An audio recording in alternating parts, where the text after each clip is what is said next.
결국 개혁 신학 하 우리 마지막 오늘 강의입니다. 종강. 네. 우리 435장 나의 영원하신 기업 우리 찬송 1절로 우리 두 번 찬송하겠습니다. 1절로 두 번. 찬송가 435장입니다. 나의 영원하신 기업. 나의 영원하신 기업 생명보다 귀하다. 나의 갈 길 다가도록 나와 동행하소서. 주께로 가까이 주께로 가오니 나의 갈 길 다가도록 나와 우리 한 번 더 찬양합니다. 나의 영원하신 기업 생명보다 귀하다. 나의 갈 길 다가도록 나와 동행하소서. 주께로 가까이 주께로 가오니 나의 갈 길 다가도록 나와 동행하소서. 아멘.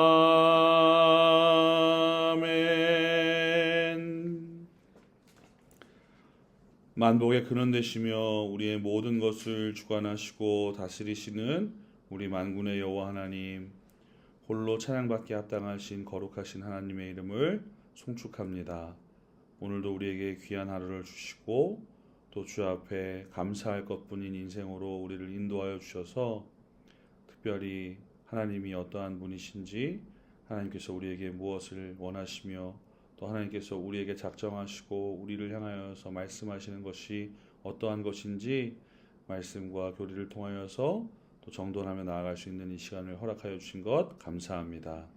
하나님, 오늘 우리가 함께 나누는 이 모든 일련의 내용들을 통하여 하나님 안에서 우리의 믿음과 신학을 조금 더 정교하게 다듬으며 또 세워갈 수 있는 시간 되게 하시고, 특별히 우리의 한계가 있는 그 지혜가 아닌 우리 안에 도우시는 성령의 역사하심 가운데 그 하나님의 지혜로 풍성하게 우리의 심령이 덮여지는 복된 은혜를 허락하여 주옵소서.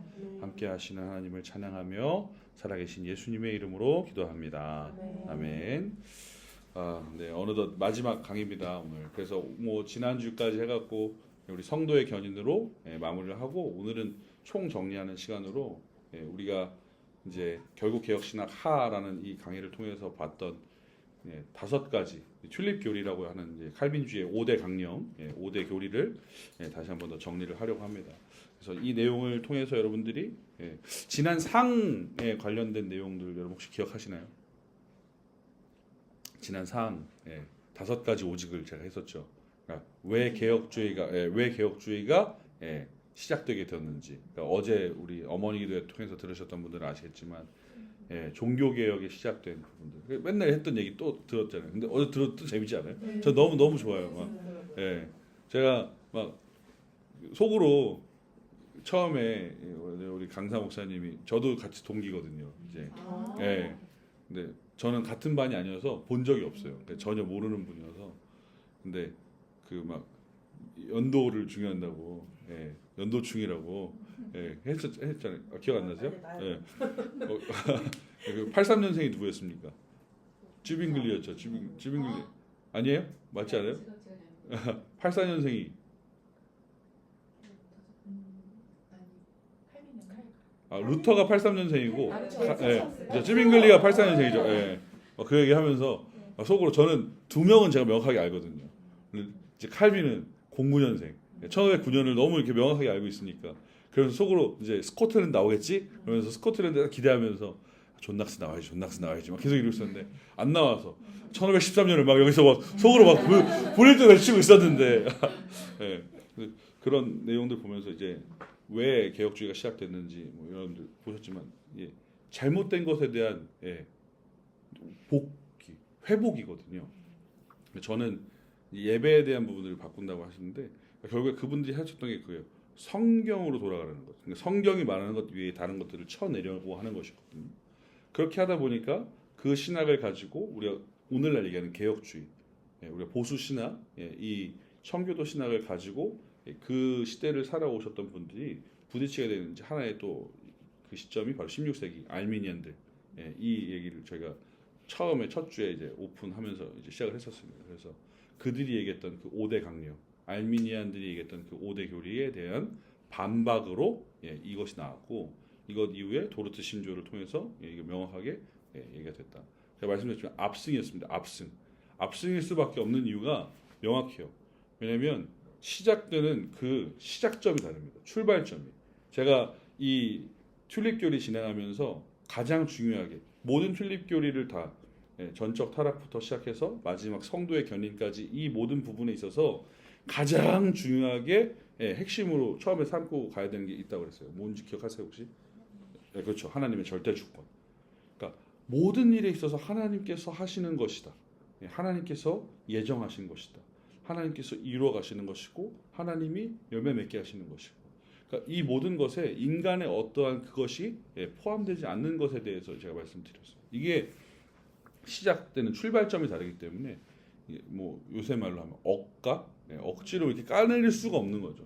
하나님에 대한 권위에 대해서 다른 부분을 우리가 집어넣는다는 이게 불가능한 것이기 때문에 그래서 그 부분들을 시작으로 하여서 이제 하나씩 저희가 살펴봤었고 이제 오늘 그 내용 정리하고 제가 지난번에 말씀드렸던 이제 자유의지 제가 이것 때문에 오랜만에 그러니까 이런 겁니다. 제가 중간에 한번 그런 말씀 드린 적 있어요. 초대 교부들 중에서 이런 사람도 있었다. 믿기 위해서 이해한다. 그리고 이해하기 위해서 믿는다. 우리는 어떤 입장이었습니까? 엄밀히 따지면 이해하기 위해서 믿는 거예요. 그러니까 믿으니까 이해가 되는 거예요. 이해가 돼서 믿을 수 있는 게 아니라는 거죠. 이해되세요? 이 말은?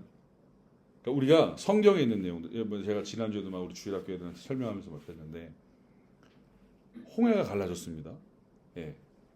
그 물로 깊이 잠겨있던 그 땅이 마른 땅이 됐어요. 불면은 더스트가 먼지가 나는 것처럼 진짜로 생 마른 땅이 된 거예요. 광야에 있던 땅같이. 그러면 여러분 그게 믿어지냐는 거예요. 불기둥이 섰고 구름기둥이 있어서 그 광야의 그 큰 일교차에도 불구하고 밤에는 따뜻하게 낮에는 또 그 땡볕으로부터의 더욱 그래서 그 구름기둥이 이동할 때마다 그 구름기둥을 따라서 같이 갔고 그러면 그게 믿어지냐는 거예요. 아무것도 하지 않았는데 계속해서 무언가 먹을 것이 그 광야 한가운데 쌓이게 되는 일들을 여러분들이 믿냐는 겁니다. 그럼 어떻게 믿을 수 있냐? 이것에 대해서 질문하는 거죠. 반문하는 거죠. 광야 같은 그런 지형을 보니까 팔레스타인 그 지형을 보니까 간혹 가다가 이렇게 용오름처럼 뭔가 올라가더라. 그래서 그 구름기둥이 있다더라. 뭐 그런 가설이 있다고 혹은 그런 관측이 있다고 했을 때 그것이 항시 보여야 되고 그것이 계속해서 40년 동안 관측될 수 있을 만큼 무언가 보여지는 게 있어야 되는데 왜 안 보이는가 지금? 과학적으로도 증명할 수 없고 어떻게 보면 우리가 인간적인 경험에 있어서도 이것은 쉽지 않다라고 생각할 수 있는 부분들인데 이것을 우리는 왜 믿고 있고 어떻게 믿을 수 있는가? 왜 믿으세요? 성경은 뭐 왜 믿으세요? 성경은 하나님이 있는 거 어떻게 믿으세요? 마음속에 확신이 있어요. 그 마음속에 확신 어떻게 보여주실 거예요? 이거 안 되잖아요. 근데 이거를 말 못하는 게 맞아요. 제가 지난주에 아이들한테 똑같이 얘기했지만 설명하기 어려워요. 여러분들 잘 아시는 우리나라의 지구촌 교회라고 있죠. 침례교단교회죠. 저쪽 분당에 있는 거. 그 지구촌 교회 이제 원로 목사님이 이동원 목사님이라는 분이죠. 이동원 목사님이라는 그분이 불교 학교를 다녔어요. 고등학교 때까지. 불교 학교. 그래서 불교 학교에서 학생회장이었대요. 반장이었나 학생이었다. 하여튼 되게 높은 위치에 있던. 그래서 자기가 이런 어떤 불교적인 그런 지식과 이해가 충만한 사람이었고 사람들에게 막 이렇게 설법을 할 정도로 막 이렇게 아주 언변도 좋고 탁월한 사람. 그분은 이제 설교도 내러티브, 스토리텔링을 많이 하시죠. 뭐 자의적인 해석이 많이 들어서 좀 아쉽긴 하지만 어쨌든 그분이 뭐 이렇게 하시는데 그런 가운데 학교에 기독교 신앙을 가진 애가 온 거예요. 불교 학교에.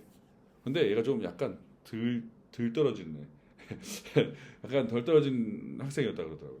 그래서 얘를 자기가 갖고 있는 불교 철학과 불교에 대한 그것으로 이 기독교 신앙을 막 깔아뭉개고 부수는 거를 너무 막 즐거워하고 통쾌하셨다 그러더라고요. 그런데도 얘가 굴복하지 않는 거예요. 그다가 어느 날은 이제 더 이제 무장을 하고 공개적으로 막 그 친구에 대해서 막 깎아내리고 있는 중에 다 하고 나서 이겼다 생각하고서 이제 더 이상 너는 이제 길을 못 펼 것이다. 너 이제 아직 바닥까지 눌렸다. 뭐 이런 생각을 하신 중에 이 친구가 딱 한마디 했다. 너 그래도 예수님 안 믿으면 지옥 가. 딱 이 한마디 했다는 거예요.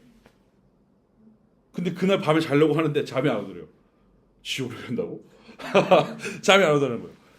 이 친구는 말이 어눌하고 자기가 갖고 있는 지식이나 어떠한 것을 이렇게 설명하지 못해서 그때 당시에 이동호 목사님이 했던 그 모든 질문과 공격에 대해서 반박하고 뭐라고 하지 못했지만 그 자신이 갖고 있었던 그 믿음에 대해서 한마디 한 거예요. 너 그래도 예수 안 믿으면 지옥 가. 예.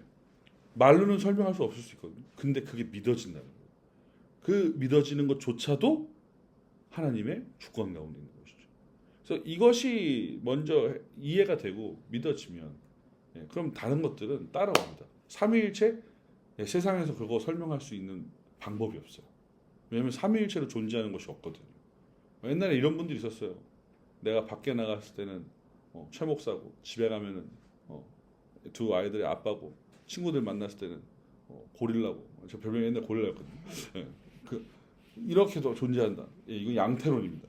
양태론 잘못된 겁니다. 뭐 되게 비슷한 것도 있어요. 태양이 하나님이시고 거기서 나오는 빛이 예수님, 따뜻한 열기가 성령입니다. 이것도 양태론입니다. 잘못되고요. 삼위일체는 이런 어떠한 형상이나 무언가로 대체해서 설명할 수가 없어요. 어떻게 보면 성경도 그런 거예요. 성경에서 하나님께서 우리를 향하여서 하는 말씀이 굉장히 뭐랄까요? 의인화라는 표현이 맞을까요? 의인화된 거예요. 그러니까 사람 입장에서 생각하고 바라볼 수 있을 정도까지 낮춰주고 보여주는 거예요. 근데 하나님은 그런 분이 아니시거든요. 실질적으로 우리가 상상하고 우리가 생각하는 거에 갇히고 거기까지만 보이는 분이 아니시란 말이에요. 하나님의 속성은 무한하시고 광대하시며 전지와 전능이 가능하신 분. 우리처럼 유한한 그런 존재가 아니시거든요. 근데 유한한 우리가 무한을 바라보려고 하니 무한 가운데 유한만 바라보면 여러분 우리가 못 보는 분 얼마나 많겠어요. 성경을 통해서 우리에게 계시해 주셨는데 유한한 우리가 바라볼 때 볼 수 있을 정도까지인 거예요. 그러니 하나님께서 우리에게 그렇게 계획하시고 말씀하시고 하는 일련의 모든 과정들, 믿어지는 것들 우리가 사람의 말로는 다 설명할 수가 없을지 모르겠습니다. 그러나 그것을 믿게 하신 그분의 주권 가운데 우리가 이것을 믿음으로 수납하고 또 그 안에서 말씀을 통해서 나머지 내용들을 정리하는 것이죠. 그래서 오늘 이 부분에 있어서 자유의지 때문에 여기까지 왔는데 자유의지를 설명드리려고 제가 오랜만에 잠자고 있던 책을 다시 꺼냈어요. 기독교 강요.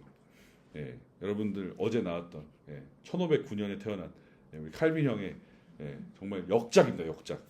이 칼빈은 초대교부였던 어거스틴이라는 사람, 여러분들이 아는 아우구스티누스. 그래서 여러분들 나중에 꼭 기회가 되면 읽으세요. 하나님의 도성이라는 책이 있습니다. 하나님의 도성. 그리고 고백록. 이 두 개는 어거스틴의 역작입니다. 역작. 읽으시면 매우 신학적으로 정돈되고 유익합니다. 얘도 사람이구나. 고백록 같은 경우는 참회록이라고 써 있기도 한데 그 내용들을 읽으시면 우리가 그 기독교 신앙 안으로 조금 더 들어오는데 이렇게 동의와 견고함을 같이 줄 수 있는 책인데 이 어거스틴 초대교부의 어거스틴이라는 사람의 영향을 굉장히 많이 받았어요. 그리고 어거스틴은 제가 생각할 때도 당시에 여러분들 1, 2, 3, 4세기 4세기뿐만 아니고 그 5세기까지도 계속해서 이 그리스와 로마 그 헬라 문화권 이후에 중세로 넘어오기 이전까지 이 우리가 중세 이전에 요 시기들은 철학의 시대라고 봐도 무방합니다. 그래서 여러분들 중고등학교 다니실 때 윤리 시간 막 사회 탐구 시간에 배우셨잖아요. 어떤 학파가 나오고 또 누가 나오고 거기서 또 누가 나오고 거기서 또 분파가 나오고 그 사상과 철학이 계속해서 있는 중에 어거스틴은 그 위에 신학을 가지고 정리를 하는데 이 어거스틴 영향을 굉장히 많이 받거든요. 그래서 이 어거스틴의 영향을 받은 이 칼빈이 자신의 그 신학과 모든 성경을 토대로 가르치고자 만들었던 그 기독교 강요, 그 기독교 강요의 2장 챕터가 총 8개입니다. 그중에 2장 두 번째 챕터에 보면 1장은 하나님을 아는 지식에 대한 거예요. 하나님이 어떤 분이세요? 우리가 흔히 얘기하는 신론인 겁니다. 하나님 누구신가? 두 번째가 인간론이에요. 그럼 인간을 아는 지식과 거기에 나오는 게 이제 인간을 아는 지식과 죄에 관한 것인데 거기에 나오는 게 바로 자유의지가 나옵니다. 그래서 오늘 그 자유의지를 보려고 그걸 다시 끄집어냈어요. 진짜 오랜만에 누렇게 뜬 책을 꺼냈어요. 벌써 본 지가 15년이 넘었더라고요. 그러면서 또 이렇게 막 마음으로 막 도전이 되고 그래서 다음은 기독교 강요다 막 이런 생각이 막 원래 올해 안 목사님하고 처음에 그런 얘기를 했었거든요. 뭐 할 거야? 근데 이상한 거 한다고 원래 기독교 하면 한다고 그래서 하라 그럼 난 그럼 안 해도 되니까. 근데 이단 갑자기 한다 그래갖고 그래서 기독교 강요에 대해서 다시 꺼내면서 그걸 보는 아무튼 그걸 좀 참고를 하느냐고 봤는데 보면서 또 느낀 건 뭐였냐면 어렵다. 진짜 어렵구나. 근데 이게 이해가 된다는 게 믿어지는 것이 전제가 된다는 확신이 있다. 여러분들 뭐 전 세계적으로 유수한 석학들이 엄청 많지 않습니까? 특별히 여러분들 인구 대비 정말로 야 이런 천재가 나와 싶은 나라가 두 나라가 있어요. 이스라엘과 인도인데 이스라엘과 인도 이 두 나라 다 동일하게 공통점을 갖고 있는 게 있습니다. 뭔지 아십니까?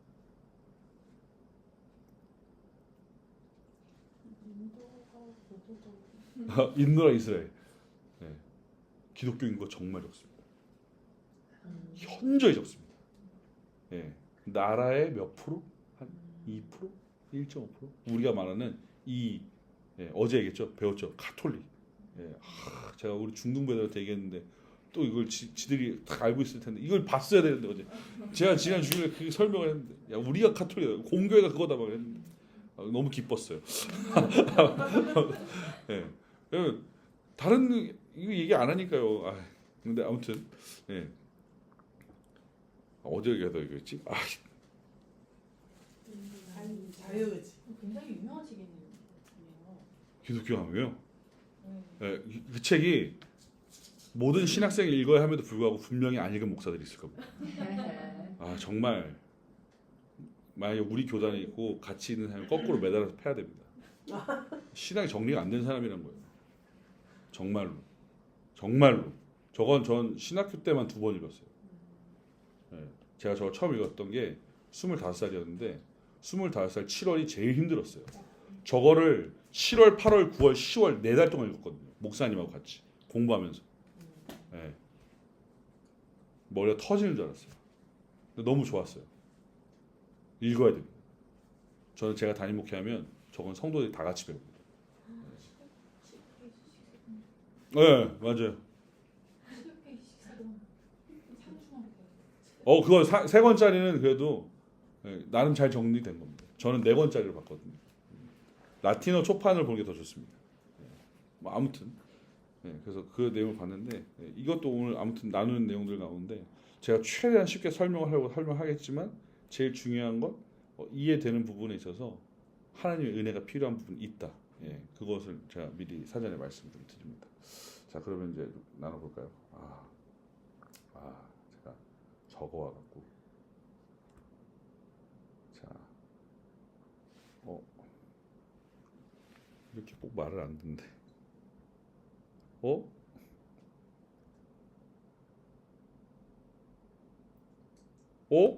잠시만요. 요새 손이 이상한 건지 정말 놀랐네요. 잠시만요.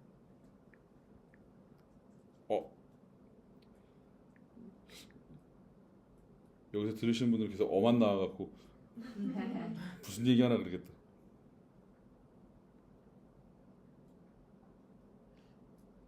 아 됐다. 아.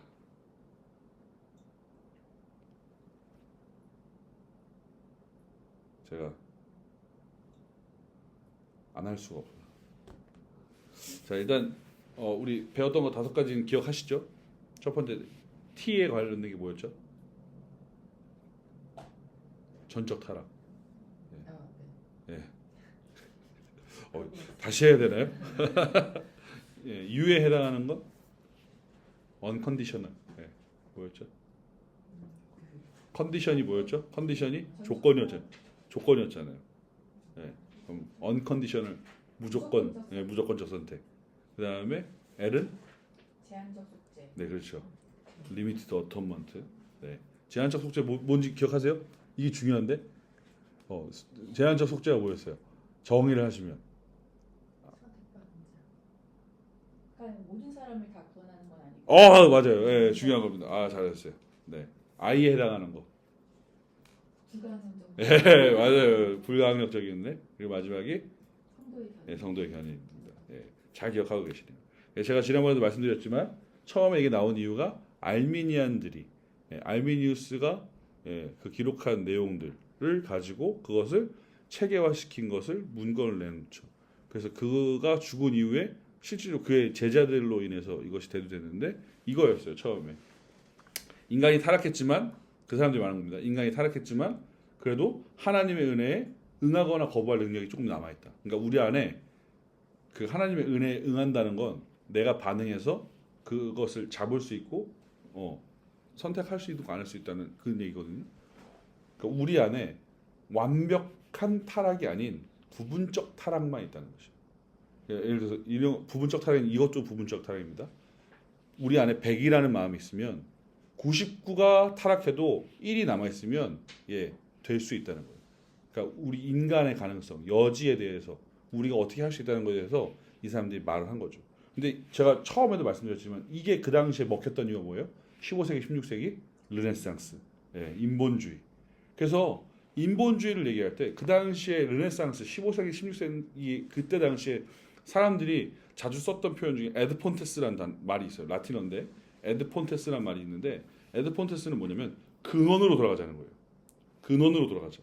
근데 이것을 종교개혁자들, 신학자들은 뭐라고 했냐면 솔라 스크립투라는 연결했어요. 그러니까 말씀으로 돌아가야 우리가 근본, 완전히 제일 처음의 것을 시작을 알 수 있다 이거였는데 사람들이 말할 때 에드폰테스 말은 뭐였냐면 인간의 본질이 무엇인가에 대해서 그러니까 인간이 무엇인가에 대해서만 생각을 하는 거예요. 그러니까 인간을 만드신 이게 아닌 거죠. 그래서 사람이 사람 되게 하는 것이 무엇인가? 철학적인 것, 지성이냐, 이성이냐 이런 것들을 탐닉하고 공부한 거죠. 그래서 2가지로 갈렸어요. 그런 가운데 이 사람들에게 인본주의적인 마음이 사람이 중요한 그 중심이 있었기 때문에 이게 해당이 되는 거예요. 야 신이 다 하는 거 아니야? 우리도 가능성이 있지.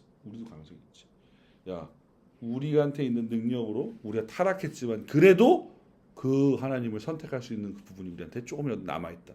근데 성경은 말하잖아요. 로마서 3장 23절. 모든 사람이 죄를 범하였음에 하나님의 영광이 되지 못한다. 곧 하나님과 닿지 못한다는 거. 영광. 제가 이거 중등부 설교 때 했는데 여기서는 기억 안 나요. 글로리피케이션. 우리가 하나님과 같이 되는 때 정하시고 부르시고 의롭다 하시며 영화롭게 하시는 것. 모두 하나님께서 하시는 거예요. 하나님의 택하신 가운데 하나님의 무조건적인 선택 가운데 타락된 우리를 하나님께서 정하세요. 미리 정하시는 거예요. 그거 뭐였어요? 예정이었잖아요. 예정은 2가지 예정. 이중 예정. 자, 하나는 뭐였습니까? 구원하기로 선택한 것. 선택이죠. 그리고 죽은 상태로 그냥 두는 것. 유기. 선택과 유기. 이중 예정이 있었어요. 그 가운데 정하신 것을 그 정하신 것을 어떻게 하세요? 부르십니다. 로마서 8장 30절이에요. 부르십니다.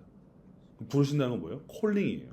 우리 가운데 너 내가 택한 사람이야. 너 내 자녀야라는 것을 듣고 깨닫게 하시는 거예요. 그것은 뭘 통해서? 말씀을 통해서만 가능합니다. 그러니까 백날 앉아 있어도 안 되는 사람이 있어요. 그런데 아까 그 이동호 목사님 얘기한 것처럼 너 그래도 예수 안 믿으면 지옥 가. 아 뭐야? 예, 이렇게 되는 삶이 있는 거예요. 부르심이 있다는 거예요.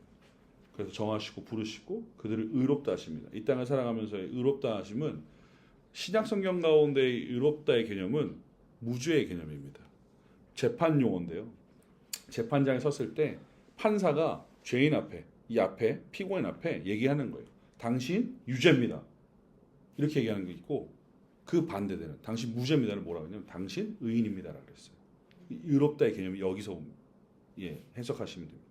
그래서 그 신약에 나오는 배경 가운데 사도 바울이 쓴 성경이 거의 절반 이상 되지 않습니까? 절반 가까이 되지 않습니까? 거기에 말하는 의롭다의 개념은 무죄의 개념이라고 보시면 됩니다. 근데 여러분들 자 보세요. 무죄라고 할 때 여러분들 뭐 요새 뭐 이렇게 드라마 같은 거 많이 보시면 영화 보시면 법정에서 무죄를 받는 사람이 진짜 죄가 없어서 받는 경우도 있지만 죄 있어도 무죄라고 받는 경우 있잖아요. 우린 그거에 해당하는 거예요. 왜요? 우리의 변호사 때문에, 우리의 대리인 때문에 예수 그리스도가 우리가 죄 없다라고 해주시는 거예요. 나는 이미 여기에 나 파티에 가야 되는데 막 다 옷에 막 이렇게 파란 마커가 막 붙었어요. 야, 너 그거 안 돼, 못 들어가, 못 들어가. 근데 옆에서 누가 망토를 줘갖고 가려줬어요. 그래서 파티에 들어갈 수 있게 만들어준 것처럼 우리는 죄인이기 때문에 영원한 죽음 가운데 놓여야 하지만 그 마지막 심판 때에 나를 마주하시는 그분께서 내가 얘 알아요. 내가 얘 때문에 죽었어요. 그러니까 나보고 얘는 패스. 이걸 해주신 거예요. 그래서 그게 의롭다예요. 이 땅 가운데 우리는 구원받은 사람으로 의로운 인생을, 구원받은 사람으로 그 구원을 이뤄가는 인생을. 그래서 담임 목사님도 종종 얘기하시지만 already not yet, 이미 우리는 구원받았습니다. 예수 그리스도로 말미암아. 그러나 그 구원이 완성되는 때가 있어요. 언제요? 우리가 하나님 앞에 가는 그때. 그게 바로 영화, 글로리피케이션. 그 하나님 앞에 가는. 우리가 이 땅 가운데서 만약에 여러분들 하나님을 봤어요. 어떻게 됩니까? 죽어요. 모세는 스쳤어요. 하나님 이렇게 대면에서 보는 게 아니라 하나님 말씀하실 때 그거 가까이 있었잖아요. 시내산 올라갔을 때. 근데 모세 내려올 때 어떻게 했습니까? 얼굴에 수건을 감았어요. 얼굴이 너무 비쳐갖고 바라볼 수조차 없는 거예요. 처음 듣는 얘기인가요? 성경에서? 이거 처음 듣는 얘기처럼 이렇게 다들 출애굽기에 나옵니다. 출애굽기에 모세가 시내산에 올라가요. 하나님의 말씀을 받으러 올라갑니다. 올라갔는데 저기서 구름 사이에서 하나님의 말씀이 들리고 모세 가까이 갔는데 그래서 밑에 있던 장로들이 모세야 언제 나온 거야? 왜? 올라가는데 한참 걸렸으니까요. 40일 동안 안 내려왔으니까요. 언제 내려 막 밑에서 이제 막 그래도 밥 해 먹읍시다 막 하고 있는데 저 모세 내려오는데 바라보지 못했어. 그래서 모세 얼굴에 수건을 둘렀다 그랬어요.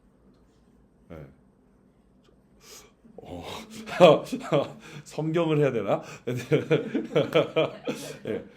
근데 하나님을 바라볼 수 있는 때 언제입니까? 우리 죽었을 때예요. 근데 우리의 죽음이 그 어떤 죽음이에요? 우리 육신의 죽음이 아니라 구원받은 우리의 영혼이 하나님 앞에 있는 그때. 그래서 그때는 우리가 하나님의 얼굴을 마주하여 그분으로 말미암아 영원토록 즐거운 가운데 그분을 찬미하며 저 영원한 천국에서 정말 기쁜 인생을 우리가 인생이라고 하면 되죠. 우리 기쁜 그 시간들을 살아가게 되는 것이죠. 그런 가운데 여러분들 막 이런 생각하시는 분도 있어요. 야, 평생 거기서 그렇게 산다고? 영원히 죽겠다.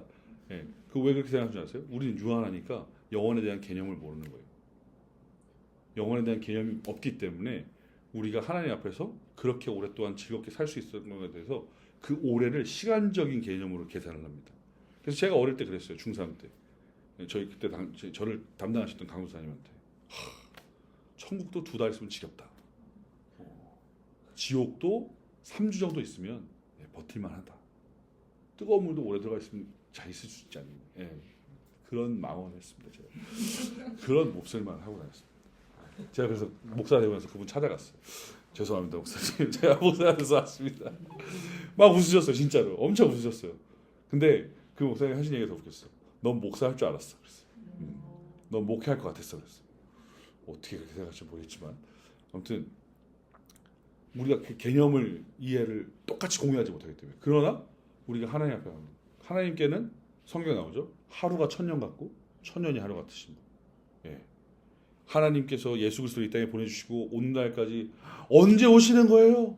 우리 지금 이 땅 가운데 시간이 2000년이나 지났어요. 2000년이 훨씬 훌쩍 지났어요. 앞으로 2000년이 더 지나야 돼요? 2000년이 하나님 앞에 시간이 아니라는 거예요. 개념 자체가 다른 겁니다. 예. 아무튼 그런 가운데 영화롭게 되는 그때가 되면 예, 우리가 예, 그 하나님의 놀라우신 은혜 가운데 예, 나가게 되는 것이죠. 예. 좀 약간 좀 빠졌네. 그리고 이제 그 알미니아의 두 번째 교리가 뭐냐면 하나님은 조건적으로 선택하신다는 거예요. 예. 뭐가 있으면, 예. 뭐가 어떤 것이 있으면, 특별히 그것을 믿음에 대해서인데 믿음을 가질 만한 어떠한 여건이 있을 만한 뭔가 있을 그런 가능성이 있을 만한 사람들에 대해서 이렇게 하셨다는 거예요. 그러면 그대로라면 이런 것입니다. 죄인 이 땅 가운데서 죄를 지은 큰 사형을 언도받은 중범죄자 아주 흉악한 범죄자에게는 예, 선택에 대한 기대가 없어요. 왜냐면 저 사람은 그런 상태니까. 그렇기 때문에 예, 저 사람은 구원받을 수 있다는 어떤 기대와 가정 자체가 존재하지 않습니다. 그 사람의 결과와 그 사람의 어떤 행위들이 그 조건이 될 수 있기 때문에. 그런데 저희가 배웠던 건 뭐였어요? 무조건적인 선택이잖아요. 예, 있든 없든, 높든 낮든 아무 상관없다는 거예요. 발의한 적 없네? 장애인이네? 무슨 상관인데요? 구원받는 건 아무 상관없다는 거예요. 너 사람을 죽였어? 구원받는 건 상관없어요. 우리 인간의 입장에서 여기 또 화가 팍 올라죠. 아니 왜 죄인을 왜 우리의 소관이 아닌 거예요. 하나님의 절대 주권, 하나님의 주권 가운데 저 사람을 왜 모르는 겁니다. 그러나 그분의 무조건적인 선택하심 가운데 구원은 행해지는 것이다. 그리고 세 번째 뭐였어요? 보편 속죄. 예수님께서 십자가에 죽으신 건 뭐예요? 누구를 위한 것이다? 알미니안들은 모두를 위한 것이었어요. 모두를. 그래서 이게 여기서 굉장히 둘이 싹 갈려요. 예수님께서 십자가에서 죽으셨는데 모든 사람을 위해서 죽으신 거 아니야? 예수님의 죽음이 그거밖에 안 돼 값어치가? 모든 사람을 다 죽을 수 있지. 저 보혈이 고작 몇 명 구원하려고? 웃기지 마. 다야 다. 싹 다. 이게 보편 구원이에요. 보편 구원. 그 사람들 얘기하는 예수 그리스도의 십자가가 주는 영향이 모두에게 다 있다는 거예요. 그래서 효과를 그 십자가의 효과, 그 십자가의 보혈의 능력으로 말미암아 죄 씻음을 받는 그 효과를 보는 건 내가 그걸 믿느냐 안 믿느냐 차이인 거예요. 자, 여기서 잘못된 게 나오죠. 내가 믿느냐 안 믿느냐. 나한테 달린 거예요. 구원이. 이미 그러니까 이런 겁니다. 우리가 다 배고픈 상태예요. 여기 이제 호두과자 있어요. 호두과자 여기 달아놨어요. 달아놓고 누가 먹느냐 마느냐예요.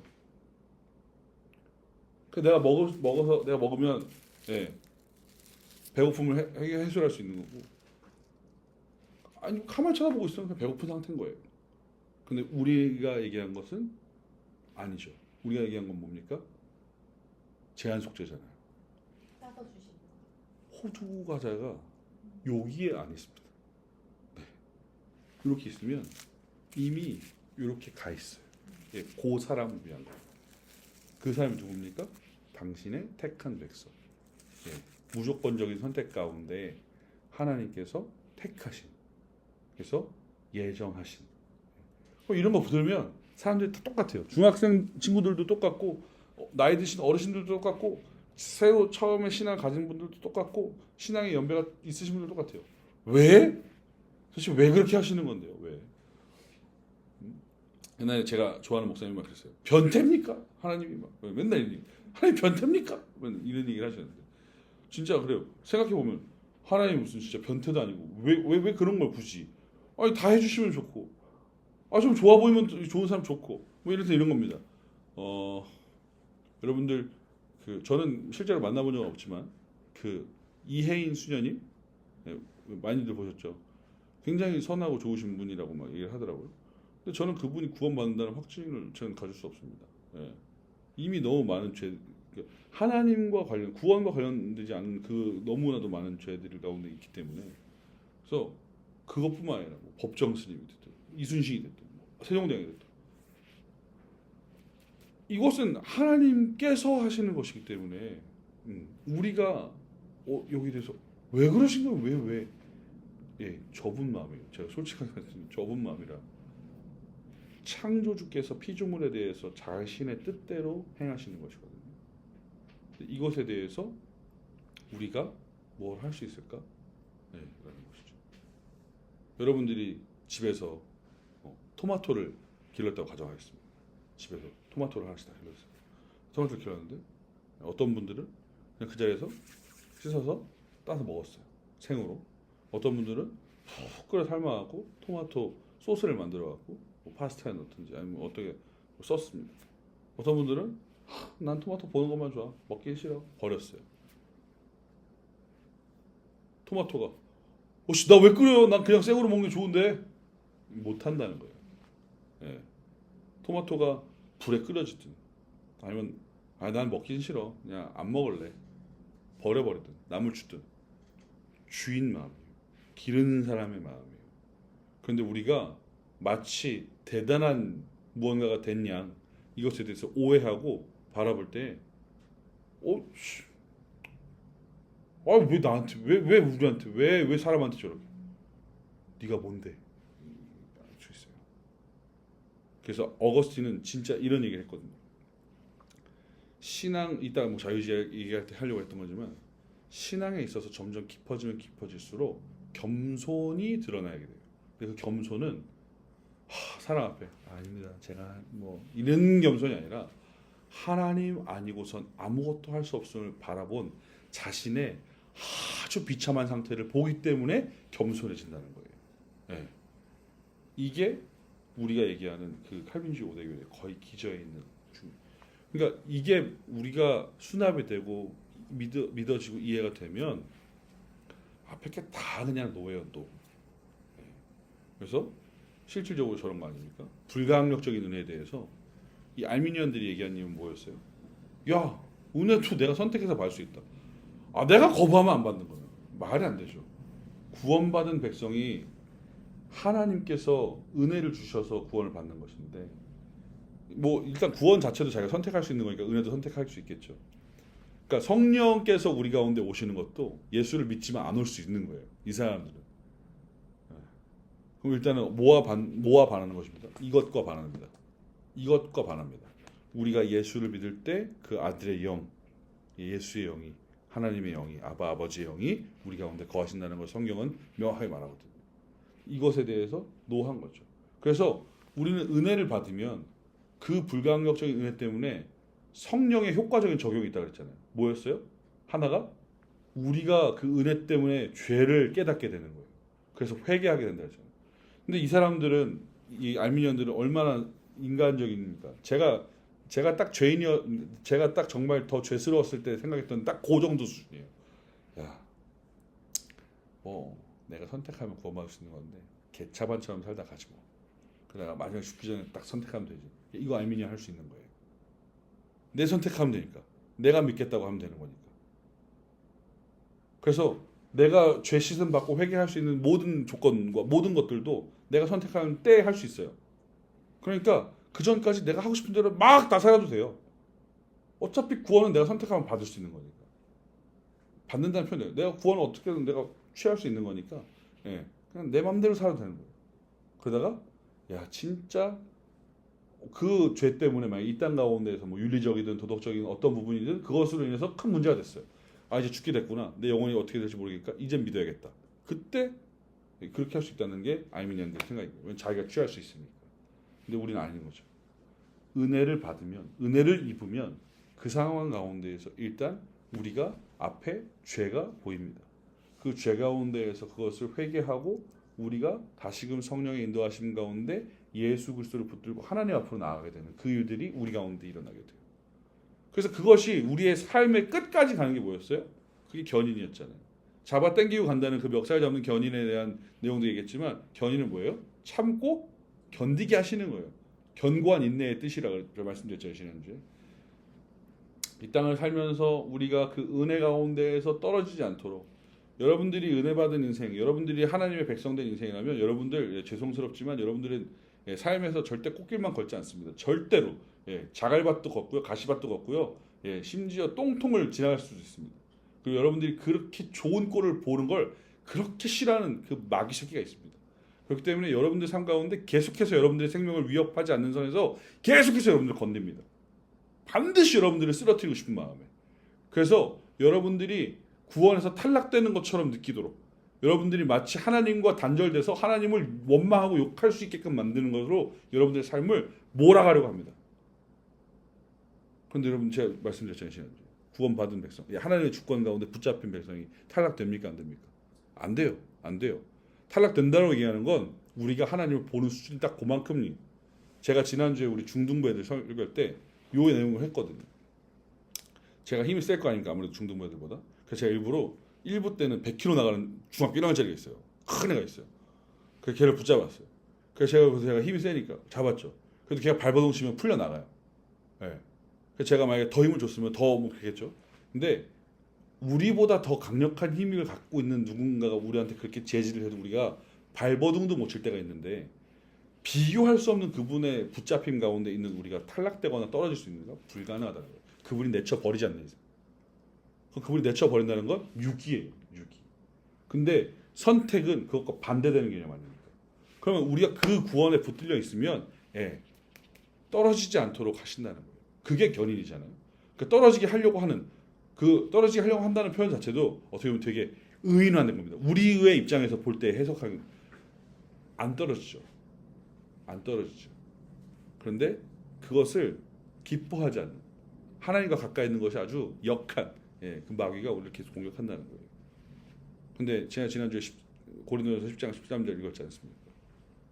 그 하나님께서 우리가 감당할 수 있을 시험 그리고 시험을 당할 때 피할 길을 내시고 함께 하심을 시키신 그 하나님께서 우리를 구원이 이뤄지지 않도록 우리를 이끄신다는 거예요. 그래서 이 알미니언들은 어떤 내용이었냐면 그래서 은혜를 받았어요. 구원을 입었어요. 그런데 옆에서 이런 공격들이 오고 막 이렇게 풍랑이 일면 파산하고 죽을 수 있다는 겁니다. 그냥 그 구원에서 떨어질 수 있는 거예요. 이거 하나님의 힘을 하나님의 영역을 요만큼으로 줄인 거예요.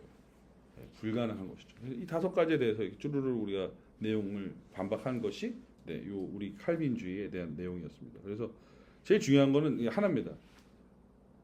뭐 이렇게 얘기하면 정말 너무 전 르네상스 시대에 태어났으면 제가 아마 됐을 때 칼 맞아 죽었거나 아니면 종교 지도자가 됐을 텐데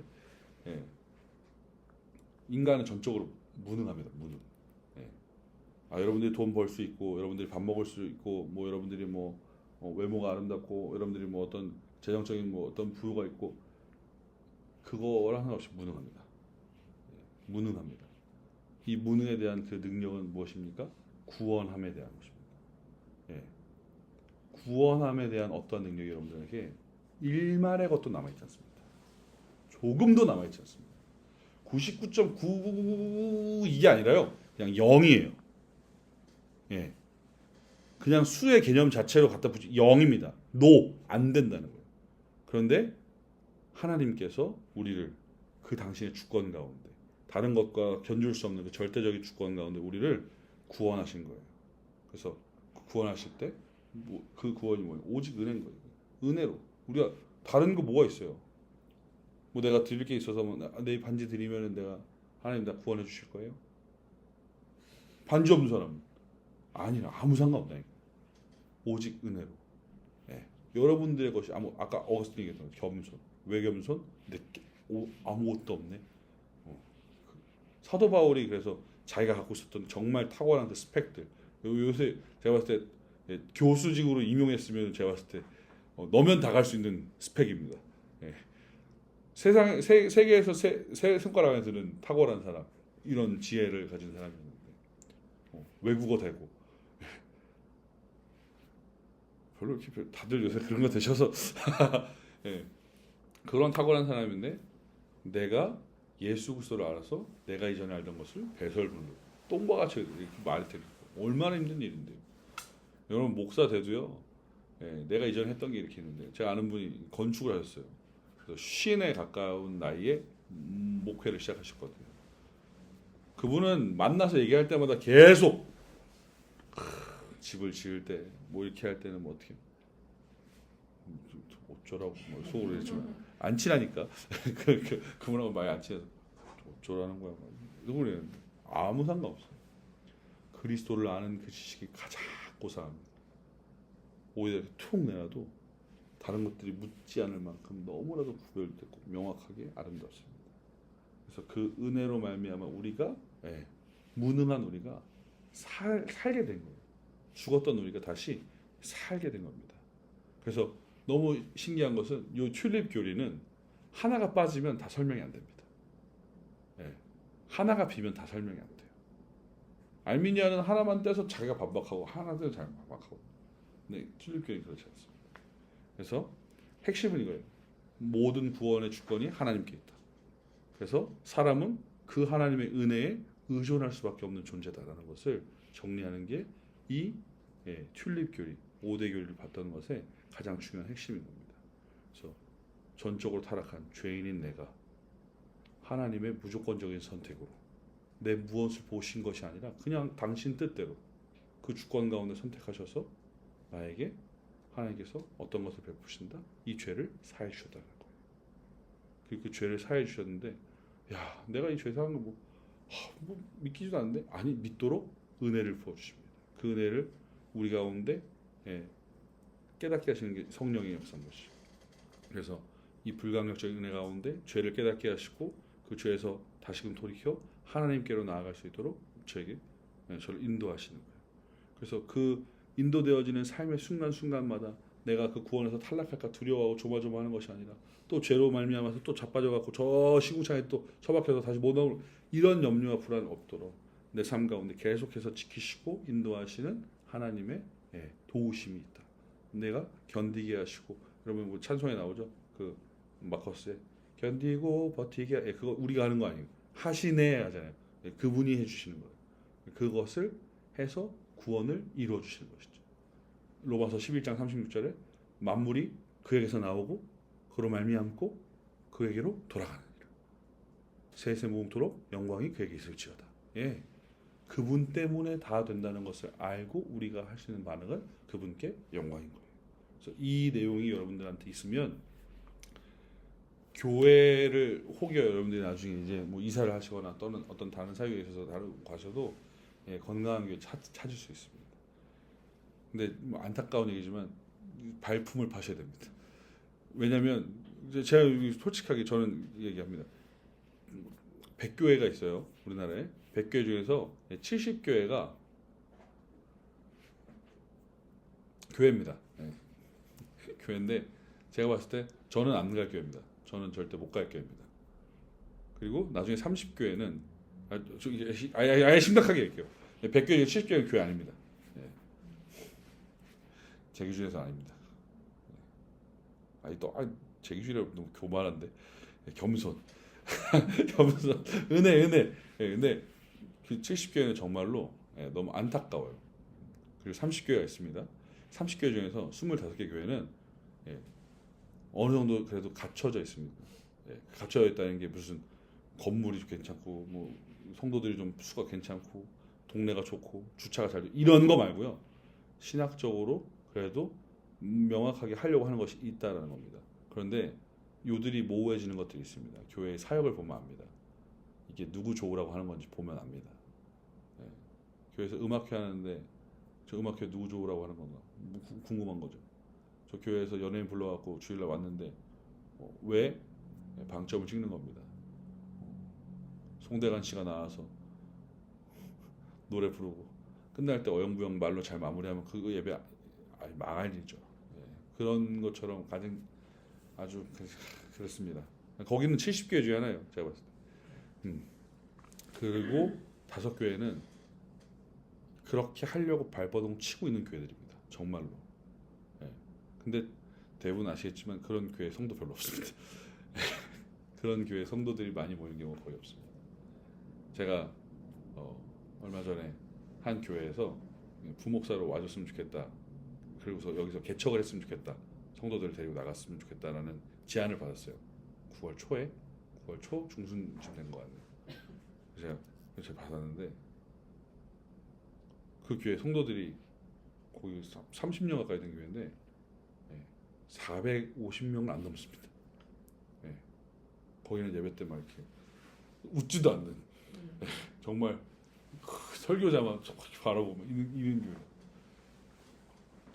중간에 목사님 농담도 안 하고 굉장히 막 진짜 진주해요. 막 말씀을 막 같이 막 설교를 들으면서 설교자도 땀을 흘리고 청중도 땀을 흘리고 왜 흘리는지 잘 모르겠지만 냉난방이 안 좋나 막 싶었는데 뭐 그렇게 정통에 가까운 교회인데 그런 교회들이 많지 않아요.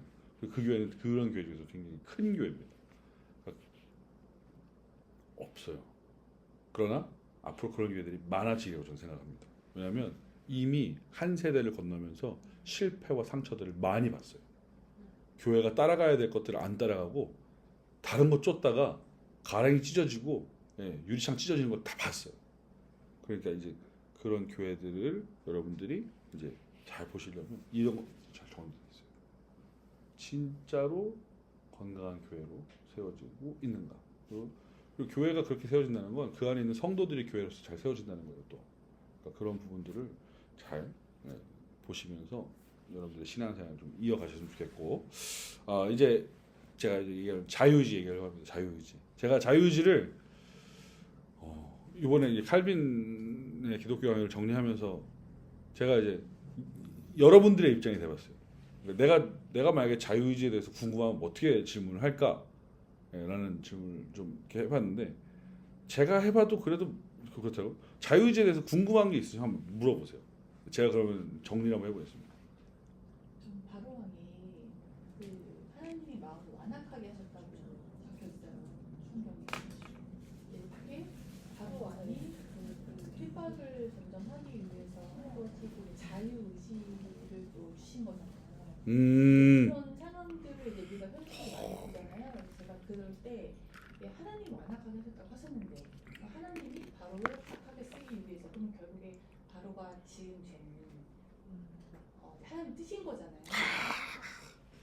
근데 너무 정말 행복합니다. 이런 질문들이 올 때 막 목회자로서 희열이 있습니다. 정말 아니 근데 성경을 진짜로 정말 고민하면서 보신 거예요. 성경을 읽을 때 그냥 허투루 안 읽으신 거예요. 근데 그런 사례들이 몇 가지 있잖아요. 그렇죠, 있죠. 네, 이제 대표적으로 제가 늘 거기 있던 게 바로 였고요. 이제 그런 경우가 그러다 이러면 이 사람은 자유의지에 대한 것인가? 이게 근데 항상 성경에 보면 또 하나님의 개입도 거기 나와요. 네. 그런 부분. 좋은 질문입니다. 아주 좋은. 답변을 주세요. 답변을 달라고요? 그냥 좋은 질문으로만 갖고 계세요. 이거하고 비슷하게 이제 그 아담과 하와도 뭐 늘 나오는 이야기인데 이제 아담이 이제 먹을 때 하나님께서 야 먹지 말라고 할 수 있었잖아요. 계속 보고 계셨으니까 하나님 보고 계시는 거잖아요. 두부 하시니까 이제 뱀이 꼬였을 때도 계셨을 거고 그러면은 하와가 먹었을 때 아담 옆에도 계셨을 텐데 이제 그걸 굳이 다 먹은 다음에 그리고 옷을 가릴 때 아담아 부르셨잖아요. 이제 그런 부분에 대한 자유의지도 굉장히 많은 해석은 있지만 풀리지 않는 의문 중에 굳이 따지자면 약간 제가 뭔가 스킵해두고 두고 사는 거죠. 그냥 궁금하다라는 부분이 있습니다. 또 다른 분 질문하실 거.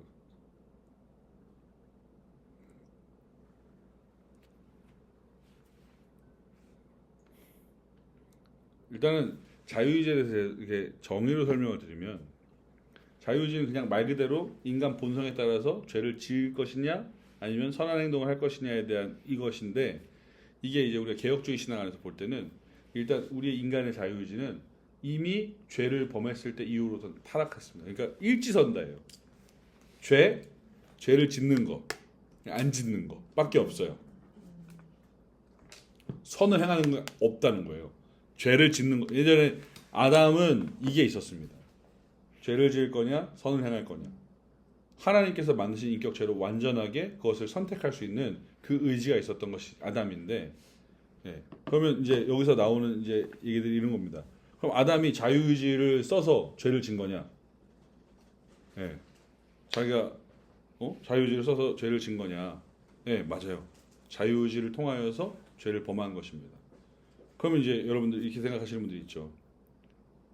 하나님 아까 얘기하셨지만 하나님 다 아셨는데 왜 죄 안 짓게 하면 되지? 왜 죄 짓게 하셔갖고 저 자유의지 안 쓰게 하셨으면 됐는데 왜 아담이 범죄하게 하셨는가? 그럼 이거는 하나님께서 죄 짓도록 만드신 거 아닌가? 여기 얘기하는 사람도 있습니다. 근데 여러분들 하나님께서는 선하신 분이세요. 죄를 종용하시거나 죄를 짓도록 주장하시는 분이 아니십니다. 당신의 그 선하신 뜻 가운데 죄를 짓는 그 인간에게 이것을 막으시고 인도하시고 건져내시는 것은 하지만 죄를 짓도록 일부러 부추기시는 분은 아니시라는 거예요. 그러니까 하나님께서 선하시지 않기 때문에 죄의 주관자가 되신다. 죄의 주장하시는 분이 되신다. 이것은 아닙니다. 그러면 우리는 왜 아담이 죄를 짓는 것에 대해서 하나님께서 이 선을 택할 능력을 상실하도록 그대로 두셨는가? 그럼 여기서 대답은 하나예요. 하나님의 그 계획하심과 뜻 가운데 있었기 때문입니다. 이것도 여기서 말하는 주권이 명확하게 들어가는 거죠. 그럼 아까 얘기하신 거 똑같아요. 바로가 하나님께서 마음을 완악하게 하셔서 그러니까 죄짓게 하셨다는 걸로 우리는 해석할 수 있거든요. 이거 그냥 문자적으로 보면 하나님께서 바로의 마음을 완악하게 하셨다. 완악하게 하셨다는 건 악하게 하셨다는 거예요. 그 마음이 악으로 채워지게끔 두셨다는 겁니다. 근데 하나님은 악을 주장하시고 악을 종용하시는 분이 아니시라니까요. 이 완악하게 하셨다는 표현은 아까 제가 얘기했던 겁니다. 의인적인 표현인 겁니다. 신인 동형 동성론. 우리가 하나님을 이해할 때 우리 아까 얘기했죠. 이 하나님을 요만큼 보고 우리는 이렇게 이해한다고. 하나님에 대한 어떠한 부분을 우리가 이해할 수 없기 때문에 하나님께서 우리에게 말씀하실 때에 우리가 이해하는 수준의 표현으로 우리에게 계시하시는 거예요. 그러니까 하나님께서 바로의 마음을 완악하게 하셨다? 그럼 그 전에 한번 넘어가 볼까요? 자, 바로가 그 완악하게 하시기 이전, 그 바로가 마지막 10번째 재앙까지 경험하기 이전, 그 군대를 끌고서 홍해까지 따라오기 이전 바로한테 몇 번의 기회가 있었을까요? 10번 있었어요. 하나님께서 바로에게 계속해서 이 회개할 수 있는 상황들을 열어주셨다는 거예요. 바로가 그래서 심지어 3번 번복하죠. 가.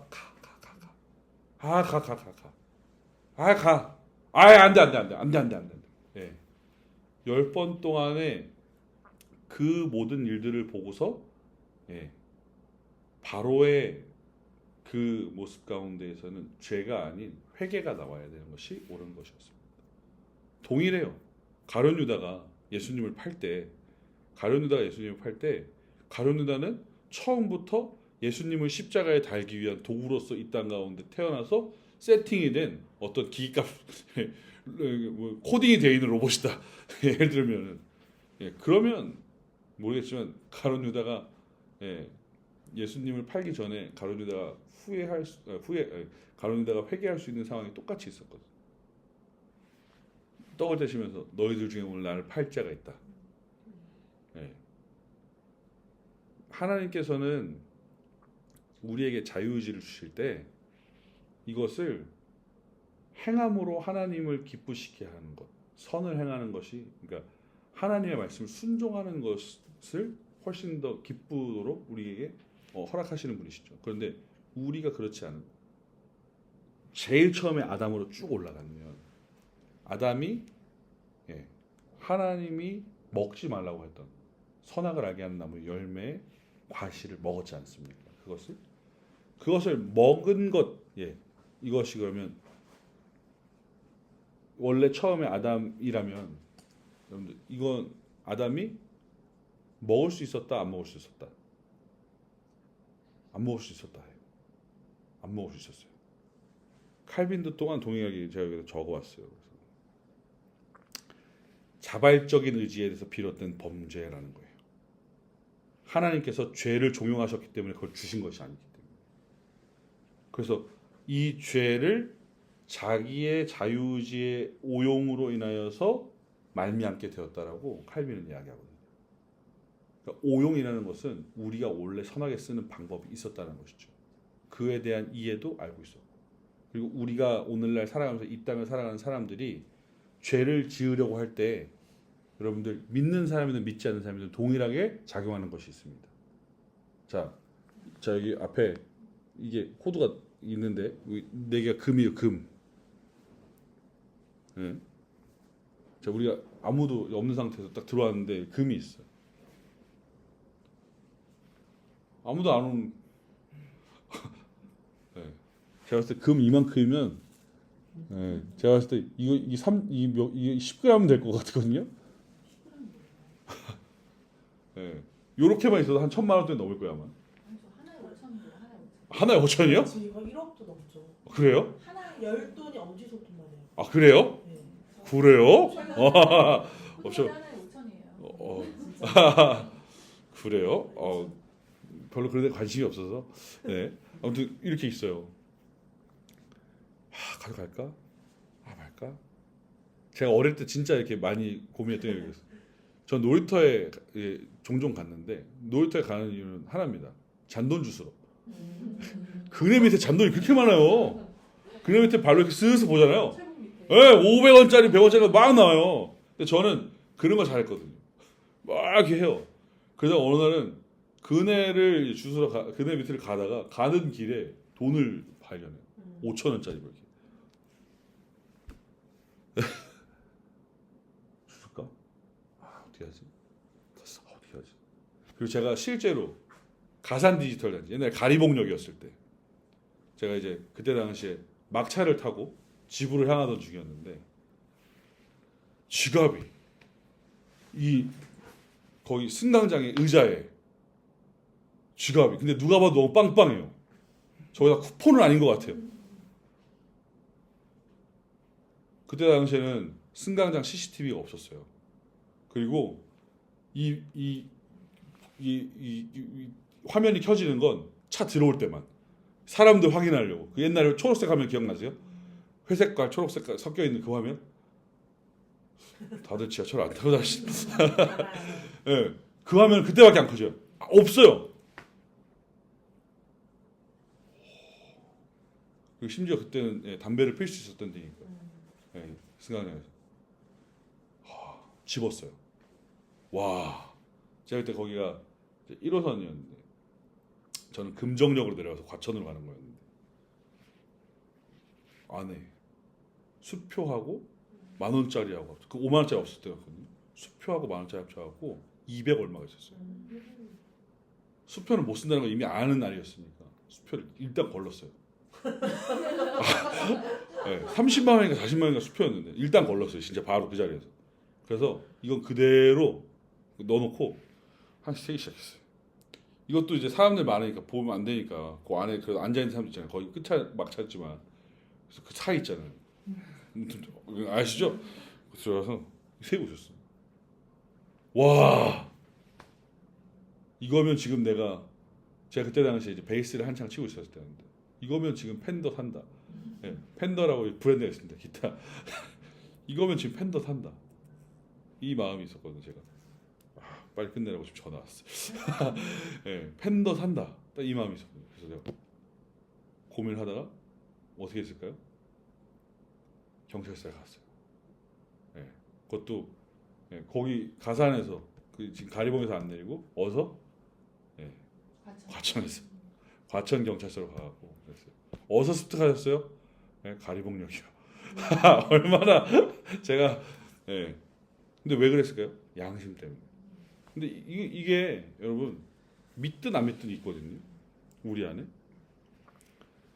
이 양심을 가지고 어떻게 쓸지에 대해서 우리가 결정을 하는데 영과 관련된 이미 그 죄로 타락하기 이전에 있었던 그 아담에게 주신 자유의지는 하나님께서 주신 완전한 구별, 선과 악에 대한 구별이 있었다는 거예요. 하나님께서 아담에게 먹으면 죽을까 하노라가 아니라 정령 죽으리라, 죽는다고 말씀하셨어요. 그러면 죽는 거 알아요. 그럼 이거 먹었을 때 죽는 게 나쁘다는 거 압니다. 죽음이라는 것 자체에 대한 것이 들어오지 않아야 된다는 것을 알아요. 그런데 먹죠. 저는 여기서 뭐 이렇게 약간 웃으면서 맨날 얘기하는데 아담은 직접적으로 깨를 받지 않았다. 하와가 먹였다. 이렇게 얘기를 하는데 어쨌건 먹었어요. 먹은 것이 죄라는 것에 대해서 악이라는 것에 대해서 아담이 판단할 수 있었다는 겁니다. 근데 그 자신의 자유의지에 대한 오용으로 범죄함이 들어온 것이죠. 그러면 왜 범죄함이 이렇게 들어오게 되었는가? 예, 이거 하나님의 주권 가운데밖에 해석이 안 됩니다.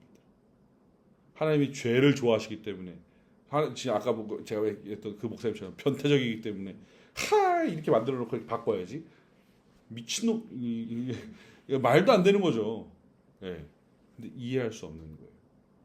만약에 아담이 처음부터 그렇게 먹지 않고 에덴 동산에 다 우리가 이렇게 우르르 살게 했다? 그럼 자유의지 자체가 아예 없던 것일 거예요. 왜요? 처음부터 코딩값 입력해놓고 너네 그렇게만 살아 만들어는 로봇인 것이죠. 근데 하나님은 우리를 그렇게 만드시지 않았거든요.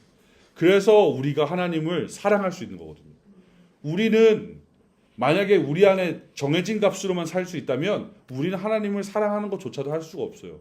왜냐하면 하나님에 대한 사랑에 대한 자발적인 반응과 동의. 여러분 남 사랑하실 때 남이 날 사랑하니까 사랑하게 된다? 아니거든요. 우리 안에 동의가 있어야지 되는 거예요.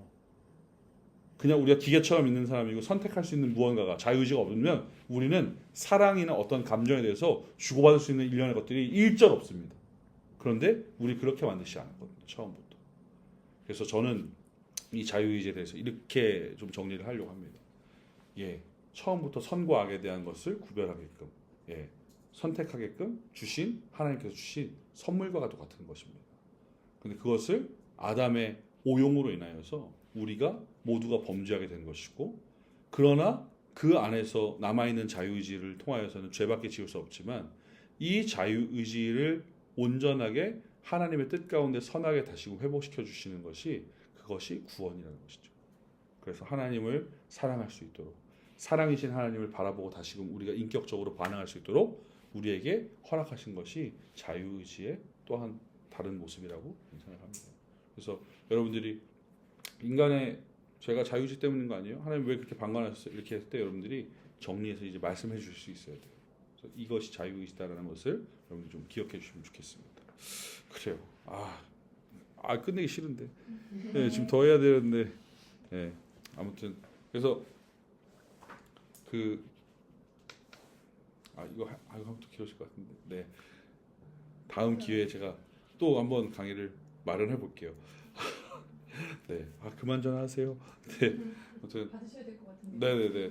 아무튼 다들 수고 많으셨고, 네, 요번 학기 거 이렇게 한번 정리된 거 이제 다시 한번 들어보시면서 정리해 주시고, 전 개인적으로 지난 학기 거부터 쭉 연강을 한번 들으시면 좋겠다는 생각입니다. 제가 이번 학기에 어떤 한 분께서 강의를 들으시면서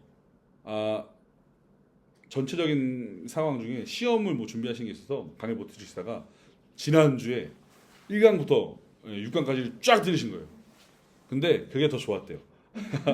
예, 뭔가 안 끊기고 쭉 들으니까. 제가 강의가 이번에 길지 않았어요. 1시간 남짓이니까. 제가 얼마나 그 성도의 견인을 좋아했어요. 성도의 견인이 무조건 깁니다. 네, 그래서 아무튼 그렇게 한번 쭉 들어오셔서 한번 정리하시고 또 여러분들의 신앙과 신학에 있어서 좀 정돈하실 수 있는 좋은 기회가 됐으면 좋겠습니다. 그래서 상반기에 했던 그 내용과 지금 하반기에 했던 내용을 여러분들이 잘 간직하시면 제가 봤을 때 이단에 빠지시는 않을 겁니다. 예, 적어도 그래서 여러분들이 이 신앙과 신학을 또 잘 정리해서 자녀들한테도 또 주변에 있는 분들한테도 전할 수 있는 여러분 됐으면 좋겠습니다. 아무튼 부족한 강의들도 잘 들어주셔서 감사하고 한 학기 동안 수고 많으셨습니다. 감사합니다. 수고하셨습니다. 고맙습니다.